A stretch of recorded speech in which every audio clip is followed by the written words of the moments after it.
Welcome back to my channel. बच्चों, आप सभी कैसे? आई होप कि सभी आप अच्छे होंगे। आज हम देखेंगे साइलेंट सी वर्ड, जिसमें आप देखोगे कि साइलेंट सी कहाँ कहाँ साइलेंट होता है।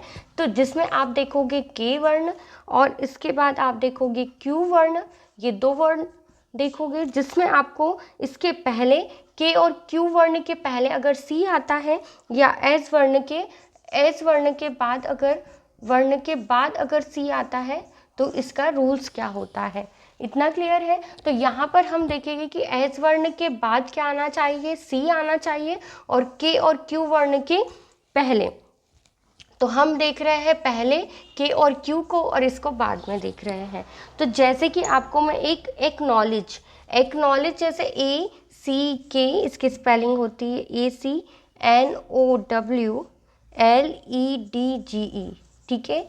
तो यहाँ पर आप एक्नॉलेज यहाँ पर आप सी का साउंड यहाँ पर नहीं करोगे, क्योंकि यहाँ पर कहा गया है, देखो, अगर आपका के और क्यू के पहले सी आएगा तो वहाँ पर आपका सी क्या रहेगा, साइलेंट रहेगा। तो यहाँ पर सी साइलेंट की बात करी है, तो यहाँ पर आप क्या कह सकते हो कि यहाँ पर आप इसको क्या पढ़ोगे, एक्नॉलेज, ठीक है, एक्नॉलेज, ठीक है, एक्नॉलेज या एक्नॉलेज, जिसका अर्थ क्या होता है, स्वीकार करना, ठीक है। इसका अर्थ क्या होता है, स्वीकार करना, स्वीकार करना। अब हम बात करते हैं एक, आप जैसे फॉर एग्जांपल हम एक और शब्द लेते हैं, जैसे यहाँ पर लिखा हुआ है एम मसल्स, ठीक है, MUSCLE। यहाँ पर देखिए बेटा, यहाँ पर अगर हम बात करें सी की, तो सी हमेशा कौन से वर्ण के बाद आया है, एस वर्ण के बाद आया है। तो यहाँ पर भी अगर हम बात करते हैं सी की, तो यहाँ पर सी क्या रहेगा आपका, सी एक साइलेंट वर्ड रहेगा, जिसे आप क्या पढ़ोगे, मसल।